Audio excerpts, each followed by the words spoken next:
Across the expanse of the galaxy, silence followed the intercepted broadcast. The message was short, its tone controlled, its words weighted with something older than anger. Final Earth's message: we tried peace. Now you'll meet the other side of humanity. The phrase echoed through translation systems, reaching empires, councils, and armadas that had long considered humanity a fading idealist civilization, brilliant but naive, dangerous only in words. Yet as that message spread, even those who had mocked them felt a chill they couldn't quite explain. The tone was not of rage. It was of decision. For centuries, humanity had been the galaxy's mediator. Their diplomats had turned wars into treaties. Their technology rebuilt planets scarred by ancient conflicts. They had given aid without expectation, rebuilt species on the edge of extinction, and taught the meaning of coexistence to civilizations that had forgotten mercy. The galaxy saw them as peculiar, too emotional to be efficient, too forgiving to be feared. To most, they were the benevolent caretakers of an order no one truly respected. But patience had limits. The cracks began when the Vorn Dominion violated the Accord, seizing trade routes and enslaving human colonists on the Outer Rim. Earth's Council protested with evidence and appeals for justice. The Galactic Assembly laughed. When humanity demanded the release of their people, the Assembly called it human dramatics. When they pleaded for peace talks, the response was a cold decree. You humans fear war more than death. You will accept this reality. Then Thessalia burned. 10 million civilians, families, scientists, children, erased in a single orbital strike. The Vorn called it a correction. Humanity called it the last line. Every news feed showed the ashes, every child saw the stars dim over their colony, and every diplomat of Earth fell silent. The following day, no representative attended the Galactic Assembly. The seats of humanity, empty. No explanation. Only silence. It was in that silence that the galaxy began to whisper. Had the humans surrendered? Were they broken? Some celebrated their end, others felt a growing unease. A single signal soon cut through the static, a direct transmission from Sol. No banners, no threats, only a voice. Calm. Steady. Final. This is Earth. We offered peace, even when it cost us blood. We believed understanding was strength. But now, you will understand something older than fear. We tried peace. Now you'll meet the other side of humanity. No one spoke after that transmission. Fleets scrambled to intercept potential human movement, but nothing came. Probes near Sol showed minimal activity. The Terran alliance remained dark. Yet those who had studied human history began to recall what lay buried beneath their modern peace, their past of endless wars, the resilience that outlasted extinction events, the creativity that forged weapons from desperation. In the great halls of the Assembly, alien leaders debated whether to sanction Earth or invade it outright. The Arkan ambassador warned, "If they say nothing, it is not surrender. It is calculation." His warning was dismissed. The laughter returned. They have no fleets left. No allies. No courage. But deep within Sol, unseen by any eye, the planet's heartbeat began to change. Civilian factories converted silently. The orbital networks shifted patterns. Communication nodes went dark not because they failed, but because they were ordered to vanish. The galaxy did not yet realize that the calm they mocked was not submission, it was coordination. Every nation of humanity, once divided by politics and creed, began to move with one purpose. The silence became their weapon. Those who once underestimated them now began to feel the weight of that silence pressing on their borders. The message, replayed endlessly, began to lose its words and gain meaning. We tried peace. It was not regret. It was a warning written in restraint. When humans speak softly, history remembers what follows. Across the stars, leaders who had insulted humanity started reinforcing their defenses without reason. Their instincts whispered what their logic refused to accept. Earth had stopped asking. And when humanity stops asking, the universe trembles. That night, while alien worlds debated, the stars near Sol flickered unnaturally. Observatories registered movement too vast to be trade canvas. And somewhere between fear and denial, the first realization dawned. Humanity's silence wasn't the absence of response. It was the sound before the storm. The galaxy waited, but the humans did not come. Days turned into weeks, and the silence that followed Earth's declaration became heavier than any fleet. The assembly expected rage, retaliation, or desperate diplomacy. Instead, they received nothing. No transmissions. No signals. No demands. Just an unnatural stillness radiating from the Sol system. What none of them realized was that humanity's silence wasn't hesitation. It was the gathering of a storm older than civilization itself. Within the Sol perimeter, Earth's nations dissolved their flags. The Terran Accord became absolute. Every resource, every network, every ship fell under unified command. Factories once used for commerce began forging alloyed hulls capable of surviving direct stellar bombardment. Orbital platforms vanished from public scans, redirected under new encrypted protocols. The galaxy interpreted these as failures in infrastructure. They weren't. They were the quiet awakening of something humanity had buried for centuries, its collective will to survive, no matter the cost. The inner networks of the Terran Alliance rerouted all communication through dark channels. Civilian networks shut down overnight. Artificial intelligences previously used for research began running war simulations across every potential frontier. The objective wasn't revenge, it was preparation for inevitability. Humanity had learned from its own brutal history that the loudest threats are made by those who are unready. The quiet ones are already building. Among the stars near Jupiter, deep space construction yards reignited. The Aegis arrays came online for the first time since the early wars of unification.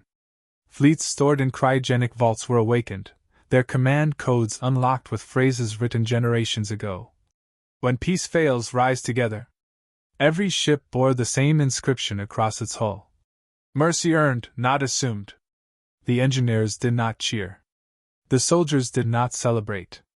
There was no joy in their work, only grim necessity. Humanity was not returning to war for conquest, but to remind the galaxy why peace had always been their greatest invention.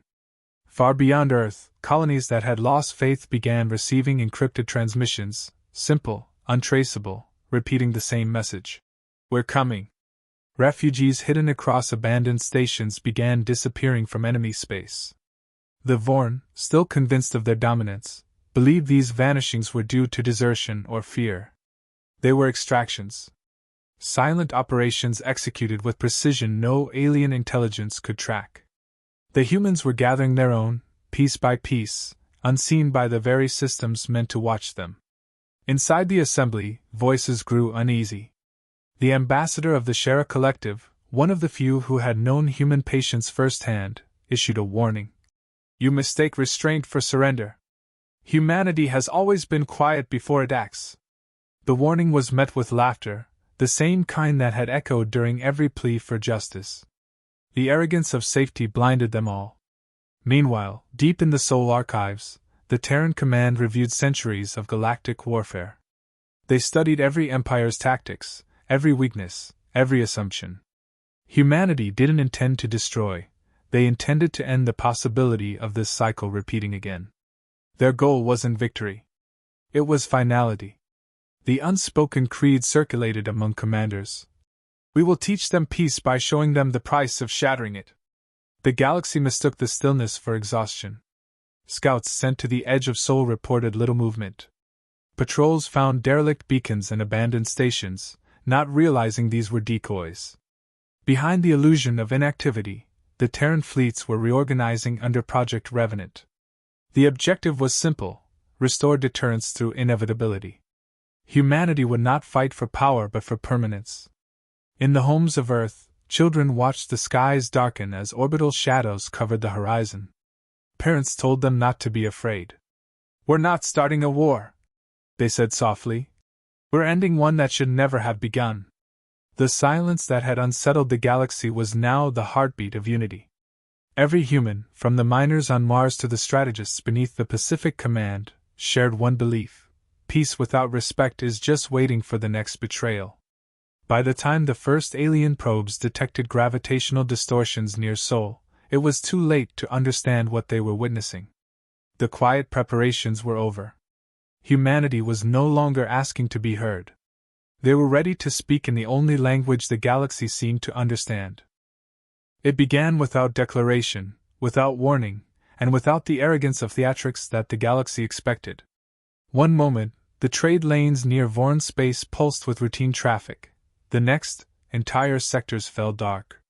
Communications collapsed as gravitational signatures bent into unnatural shapes.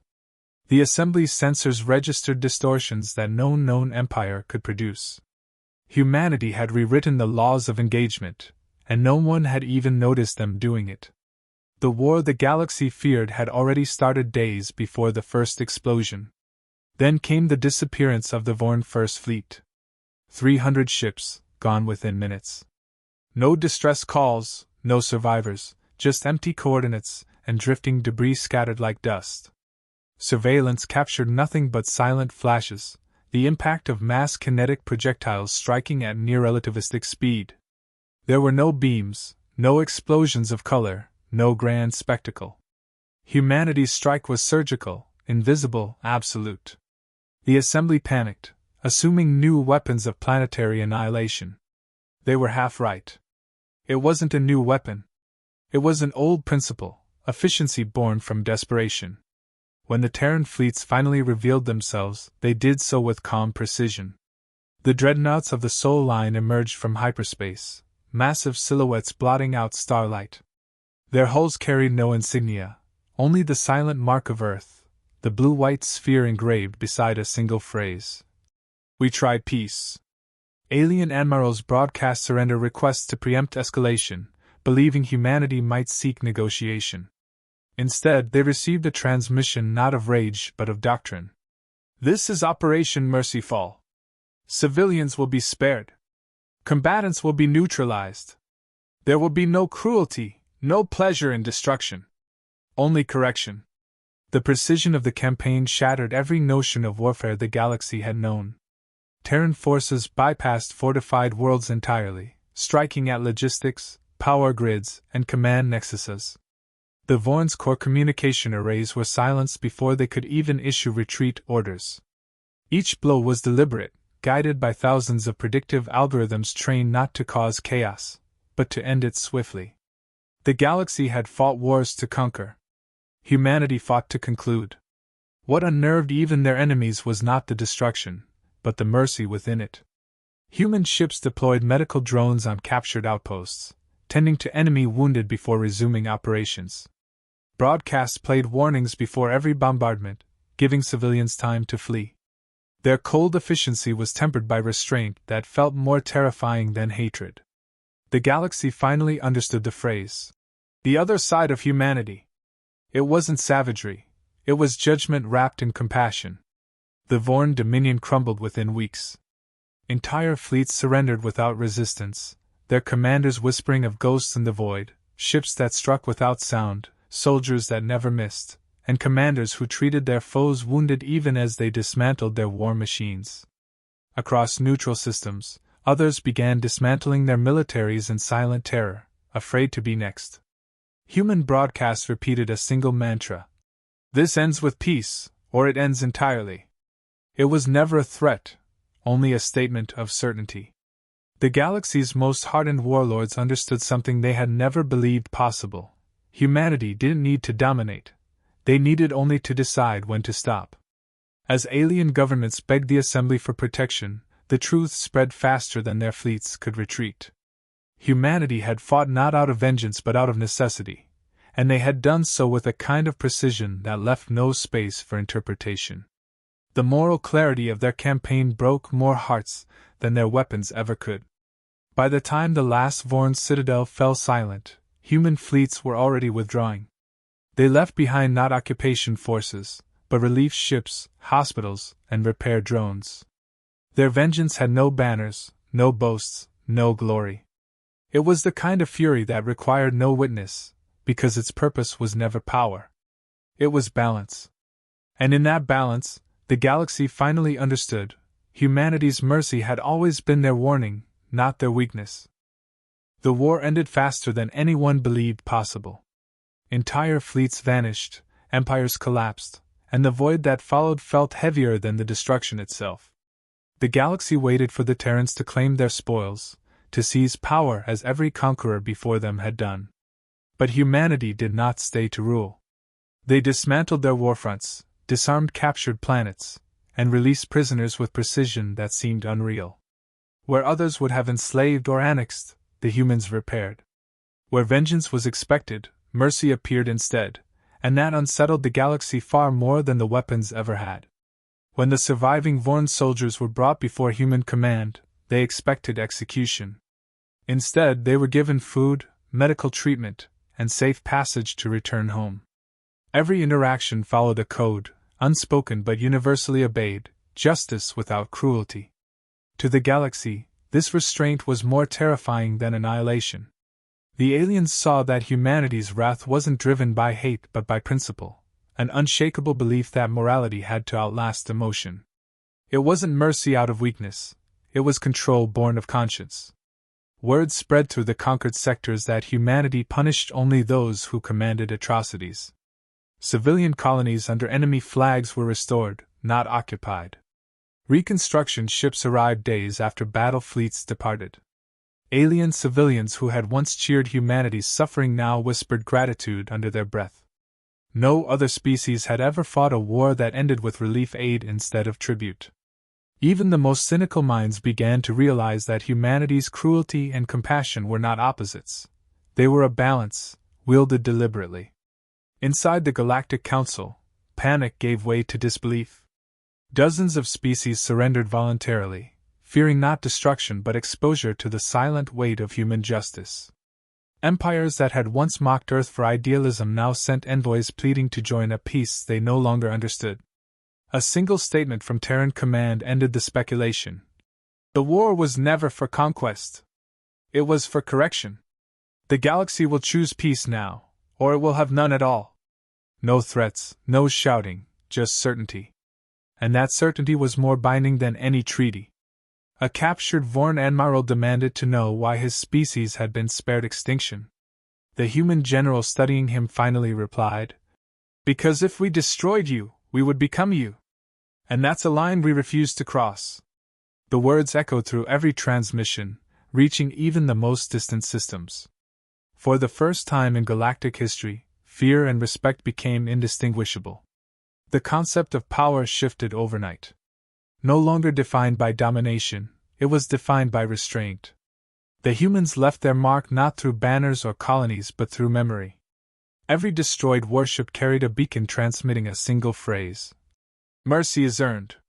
For every world that surrendered, they left behind medical technology, renewable energy systems, and the quiet understanding that peace was not a gift, it was a responsibility.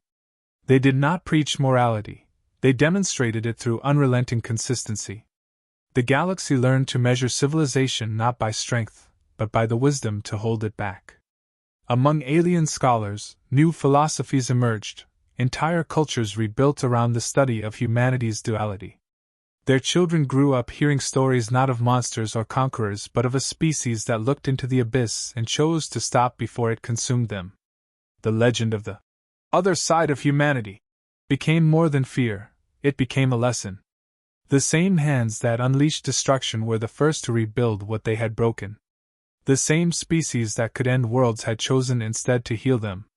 By the end of the campaign, Earth withdrew entirely from alien territories.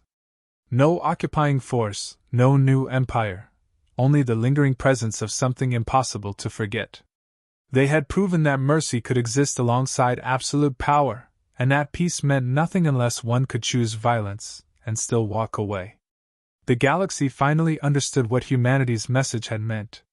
"We tried peace," was not an admission of failure, it was a warning of how far they'd go to preserve it. Decades passed, and the stars carried the silence of a galaxy that remembered. The war had ended, but its echo endured in every council, every classroom, and every treaty signed under starlight. Humanity withdrew into its own sphere, content to let the void separate them from those who once tested their patience. They built no empire, demanded no tribute, and left no garrisons on foreign worlds. Instead, they left memory, one so powerful that it became self-sustaining.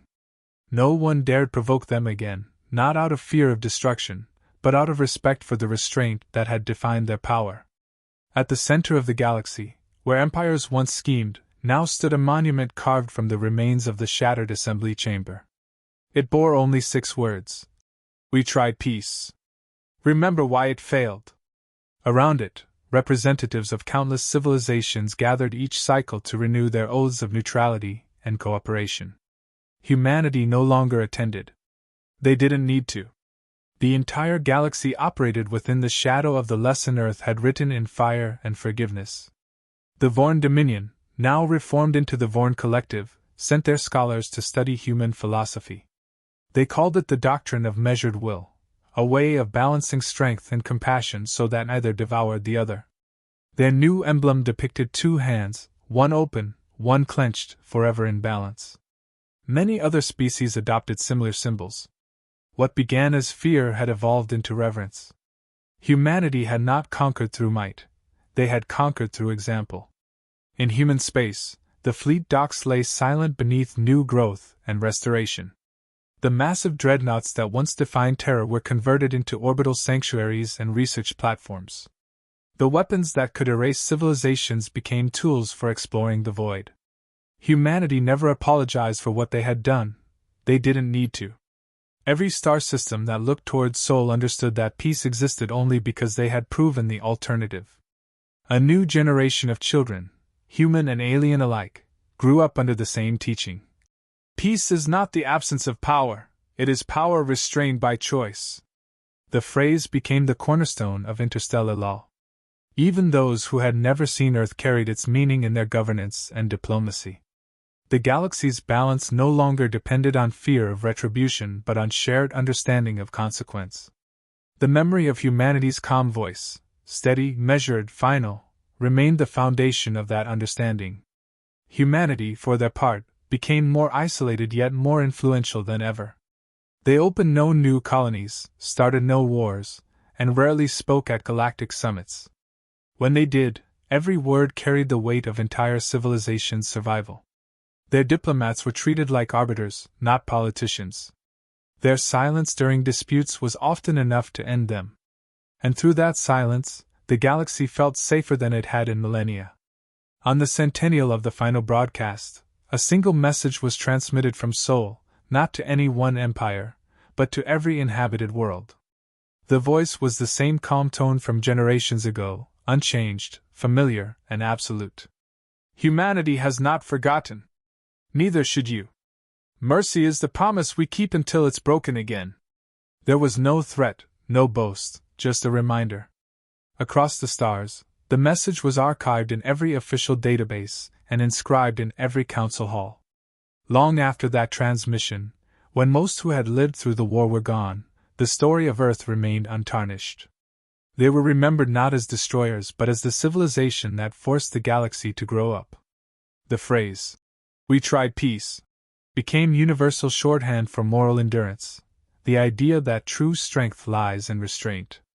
It marked the boundary between civilization and savagery, between reason and fear. As the centuries turned, a quiet understanding settled across the cosmos. Humanity's other side was not rage or cruelty, it was resolve. They had shown the universe that peace was never a weakness, only a test. And though the stars would shift and new empires would rise, none forgot the final lesson carved into the void: mercy is power, and those who mistake it for weakness will one day remember why humanity stopped speaking.